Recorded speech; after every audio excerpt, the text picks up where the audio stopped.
Act 5, Scene 1. Mantua, a street. Enter Romeo. If I may trust the flattering eye of sleep, my dreams presage some joyful news at hand. My bosom's lord sits lightly in his throne, and all this day an unaccustomed spirit lifts me above the ground with cheerful thoughts. I dreamt my lady came and found me dead. Strange dream that gives a dead man leave to think, and breathed such life with kisses in my lips that I revived and was an emperor. Ah me! How sweet is love itself possessed, when but love's shadows are so rich in joy. Enter Balthazar. News from Verona. How now, Balthazar? Dost thou not bring me letters from the friar? How doth my lady? Is my father well? How fares my Juliet? That I ask again, for nothing can be ill if she be well. Then she is well, and nothing can be ill. Her body sleeps in Capel's monument, and her immortal part with angels lives. I saw her laid low in her kindred's vault, and presently took post to tell it you. Oh, pardon me for bringing these ill news, since you did leave it for my office, sir. Is it even so? Then I defy you, stars. Thou know'st my lodging. Get me ink and paper, and hire post-horses. I will hence to-night. I do beseech you, sir, have patience. Your looks are pale and wild, and do import some misadventure. Tush, thou art deceived. Leave me, and do the thing I bid thee do. Hast thou no letters to me from the friar? No, my good lord. No matter. Get thee gone, and hire those horses. I'll be with thee straight. Exit Balthazar. Well, Juliet, I will lie with thee to-night. Let's see for means. O mischief, thou art swift to enter in the thoughts of desperate men. I do remember an apothecary, and hereabouts he dwells, which late I noted in tattered weeds, with overwhelming brows, culling of simples. Meagre were his looks, sharp misery had worn him to the bones, and in his needy shop a tortoise hung, an alligator stuffed, and other skins of ill-shaped fishes, and about his shelves a beggarly account of empty boxes, green earthen pots, bladders and musty seeds, remnants of pack-thread and old cakes of roses were thinly scattered to make up a show. Noting this penury, to myself I said, and if a man did need a poison now, whose sale is present death in Mantua, here lives a caitiff wretch would sell it him. Oh, this same thought did but forerun my need, and this same needy man must sell it me. As I remember, this should be the house. Being holiday, the beggar's shop is shut. What ho, apothecary! Enter Apothecary. Who calls so loud? Come hither, man. I see that thou art poor. Hold, there is 40 ducats.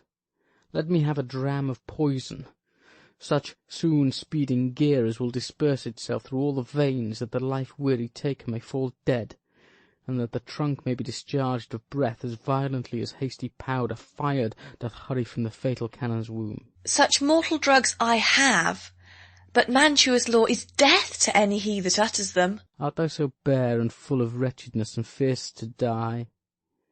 Famine is in thy cheeks, need and oppression starveth in thine eyes, contempt and beggary hangs upon thy back. The world is not thy friend, nor the world's law. The world affords no law to make thee rich. Then be not poor, but break it, and take this. My poverty, but not my will, consents. I pay thy poverty, and not thy will. Put this in any liquid thing you will, and drink it off. And if you had the strength of 20 men, it would dispatch you straight. There is thy gold. Worse poison to men's souls, doing more murders in this loathsome world than these poor compounds that thou mayst not sell. I sell thee poison, thou hast sold me none. Farewell, buy food and get thyself in flesh. Come, cordial and not poison, go with me to Juliet's grave, for there must I use thee. Exeunt. Scene 2. Friar Lawrence's cell. Enter Friar John. Holy Franciscan Friar, brother, ho! Enter Friar Lawrence. This same voice be the voice of Friar John, welcome from Mantua. What says Romeo? Or, if his mind be writ, give me his letter. Going to find a barefoot brother out, one of our order, to associate me, here in the city visiting the sick, and finding him, the searchers of the town, suspecting that we both were in a house where the infectious pestilence did reign, sealed up the doors, and would not let us forth, so that my speed to Mantua was there stayed. Who bare my letter then to Romeo? I could not send it. Here it is again. Nor get a messenger to bring it thee, so fearful were they of infection. Unhappy fortune! By my brotherhood, the letter was not nice, but full of charge of dear import, and the neglecting it may do much danger. Friar John, go hence, get me an iron crow, and bring it straight unto my cell. Brother, I'll go and bring it thee. Exit. Now must I to the monument alone. Within this 3 hours will fair Juliet wake. She will beshrew me much that Romeo hath had no notice of these accidents. But I will write again to Mantua, and keep her at my cell till Romeo come. Poor living corse, closed in a dead man's tomb. Exit. Scene 3. A churchyard. In it a monument belonging to the Capulets. Enter Paris and his page, bearing flowers and a torch. Give me thy torch, boy. Hence, and stand aloof. Yet put it out, for I would not be seen. Under yond yew tree lay thee all along, holding thine ear close to the hollow ground. So shall no foot upon the churchyard tread, being loose, unfirm with digging up of graves. But thou shalt hear it. Whistle then to me, as signal that thou hear'st something approach. Give me those flowers. Do as I bid thee, go! Aside. I am almost afraid to stand alone here in the churchyard, yet I will adventure. Retires. Sweet flower, with flowers thy bridal bed I strew. O woe! Thy canopy is dust and stones, with which sweet water nightly will I dew, or wanting that, with tears distilled by moans. The obsequies that I for thee will keep nightly shall be to strew thy grave and weep. The page whistles. The boy gives warning something doth approach. What cursed foot wanders this way tonight, to cross my obsequies and true love's right? What, with a torch? Muffle me, night, awhile. Retires. Enter Romeo and Balthazar with a torch, mattock, and crowbar. Give me that mattock and the wrenching iron. Hold, take this letter. Early in the morning see thou deliver it to my lord and father. Give me the light. Upon thy life I charge thee, whate'er thou hearest or seest, stand all aloof, and do not interrupt me in my course. Why I descend into this bed of death is partly to behold my lady's face, but chiefly to take thence from her dead finger a precious ring, a ring that I must use in dear employment. Therefore hence be gone. But if thou, jealous, dost return to pry in what I further shall intend to do, by heaven, I will tear thee joint by joint, and strew this hungry churchyard with thy limbs. The time and my intent are savage wild, more fierce and more inexorable far than empty tigers or the roaring sea. I will be gone, sir, and not trouble you. So shalt thou show me friendship. Take thou that, live and be prosperous, and farewell, good fellow. For all this the same, I'll hide me hereabout. His looks I fear, and his intents I doubt. Retires. Thou detestable Moor, thou womb of death, gorged with the dearest morsel of the earth, thus I enforce thy rotten jaws to open. Breaking open the door of the monument. And in despite I'll cram thee with more food. That is that banished haughty Montague that murdered my love's cousin, with which grief, it is supposed, the fair creature died, and here is come to do some villainous shame to the dead bodies. I will apprehend him. Advances. Stop thy unhallowed toil, vile Montague. Can vengeance be pursued further than death? Condemned villain, I do apprehend thee. Obey and go with me, for thou must die. I must indeed, and therefore came I hither. Good, gentle youth, tempt not a desperate man. Fly hence and leave me. Think upon these gone. Let them affright thee. I beseech thee, youth, put not another sin upon my head by urging me to fury. Oh, be gone! By heaven, I love thee better than myself, for I come hither armed against myself. Stay not, be gone, live, and hereafter say, a madman's mercy bid thee run away. I do defy thy conjurations, and apprehend thee for a felon here. Wilt thou provoke me? Then have at thee, boy. They fight. O Lord, they fight. I will go call the watch. Exit. Oh, I am slain. Falls. If thou be merciful, open the tomb. Lay me with Juliet. Dies. In faith I will. Let me peruse this face. Oh, Mercutio's kinsman, noble county Paris.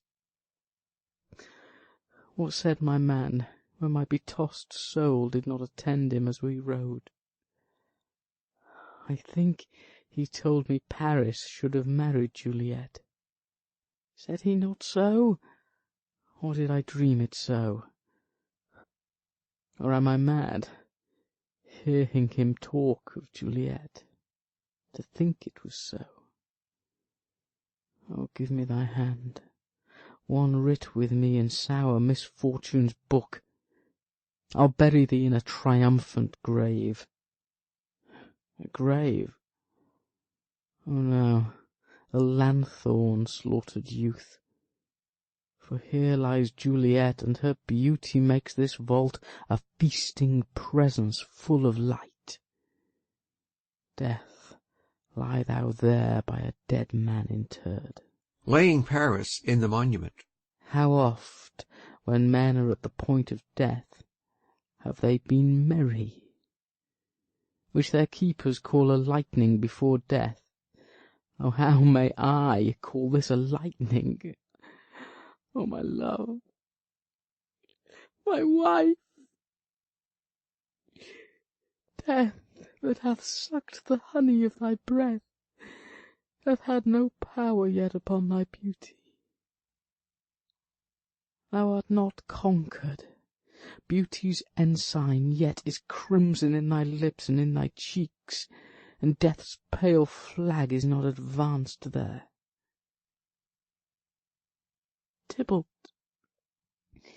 liest thou there in thy bloody sheet?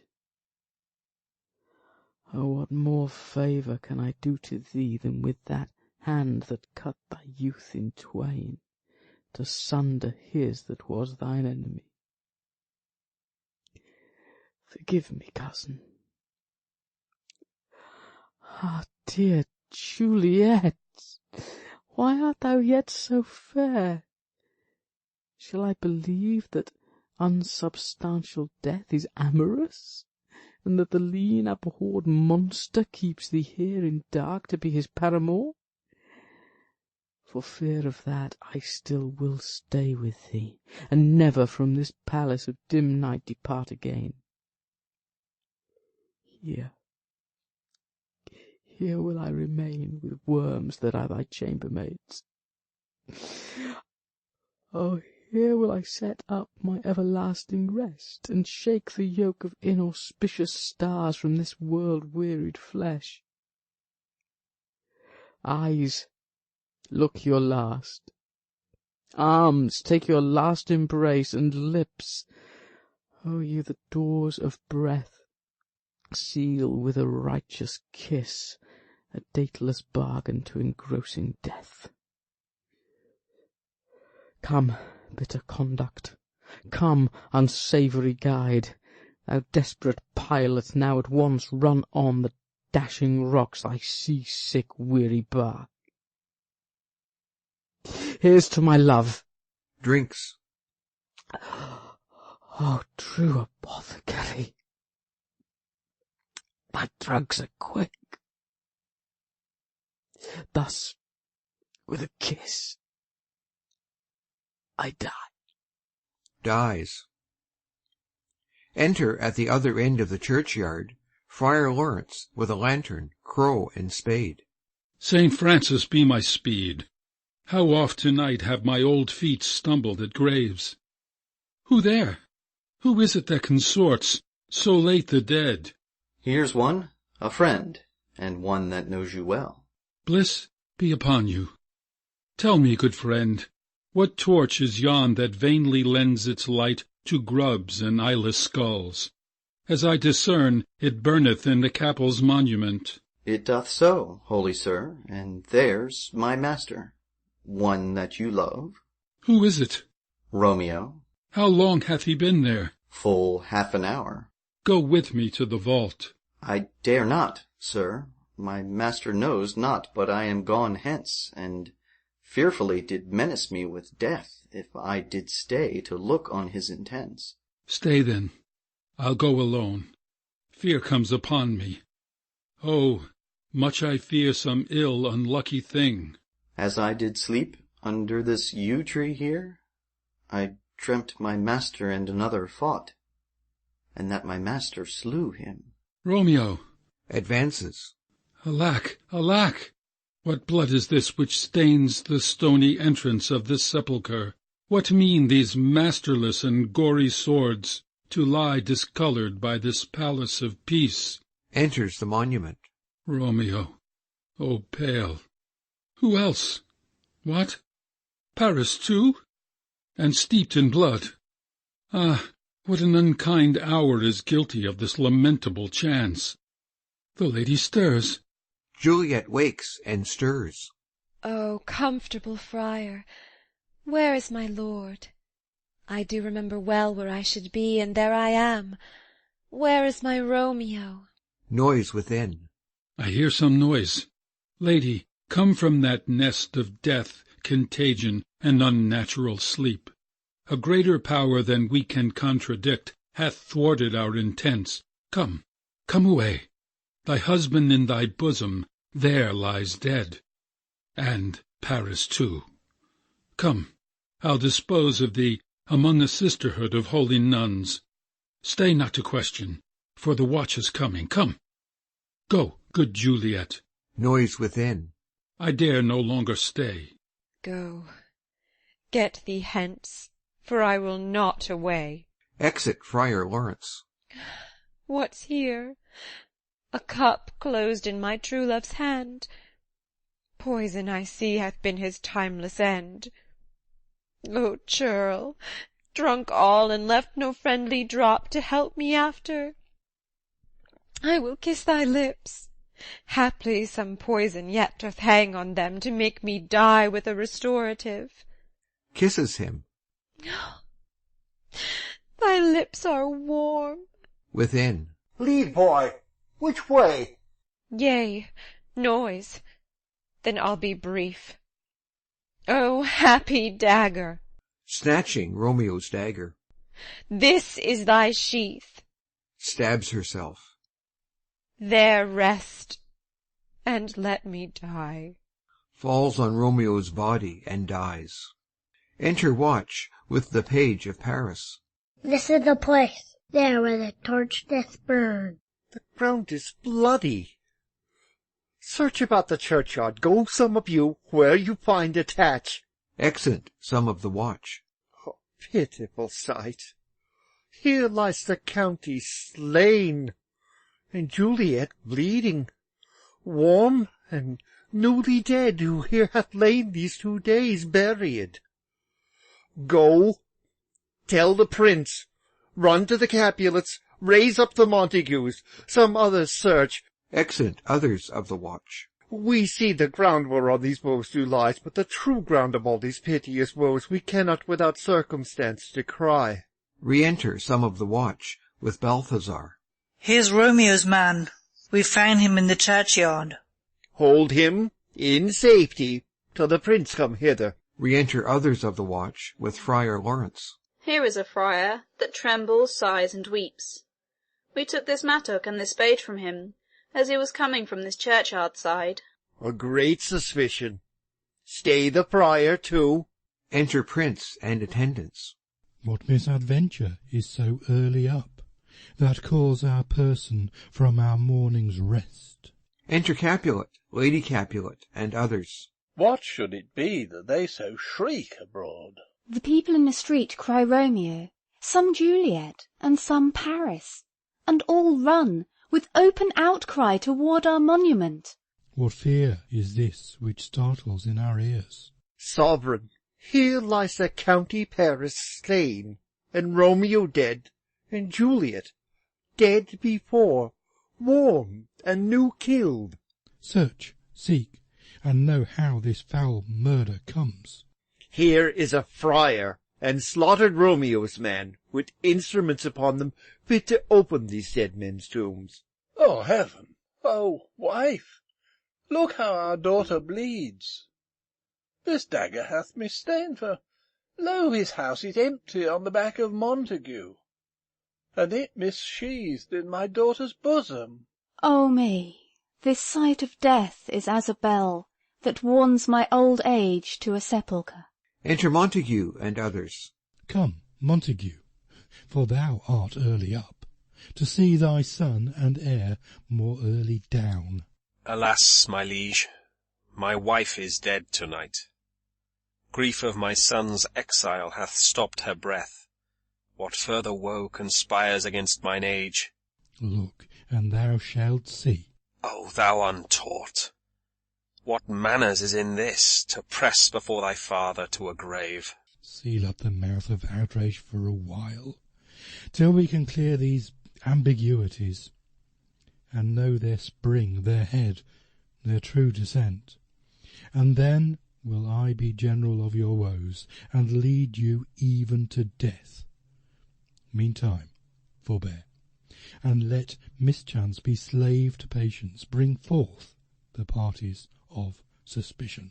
I am the greatest, able to do least, yet most suspected, as the time and place doth make against me, of this direful murder. And here I stand, both to impeach and purge myself condemned, and myself excused. Then say at once what thou dost know in this. I will be brief, for my short date of breath is not so long as is a tedious tale. Romeo, there dead, was husband to that Juliet, and she there dead, that Romeo's faithful wife. I married them, and their stolen marriage day was Tybalt's doomsday, whose ultimate death banished the new-made bridegroom from this city, for whom, and not for Tybalt, Juliet pined. You, to remove that siege of grief from her, betrothed, and would have married her perforce to County Paris. Then she comes to me, and with wild looks bid me devise some means to rid her of this second marriage, or in my cell there would she kill herself. Then gave her I, so tutored by my art, a sleeping potion, which so took effect as I intended, for it wrought on her the form of death. Meantime I writ to Romeo that he should hither come as this dire night, to help to take her from her borrowed grave, being the time the potion's force should cease. But he who bore my letter, Friar John, was stayed by accident, and yesternight returned my letter back. Then all alone, at the prefixed hour of her waking, came I to take her from her kindred's vault, meaning to keep her closely at my cell, till I conveniently could send to Romeo. And when I came, some minute ere the time of her waking, here untimely lay the noble Paris, and true Romeo dead. She awakes, and I entreat her, come forth, and bear this work of heaven with patience. And then a noise did scare me from the tomb, and she too, desperate, would not go with me, but as it seems, did violence on herself. All this I know, and to the marriage her nurse is privy. And if aught in this miscarried by my fault, let my own life be sacrificed, some hour before his time, unto the rigour of severest law.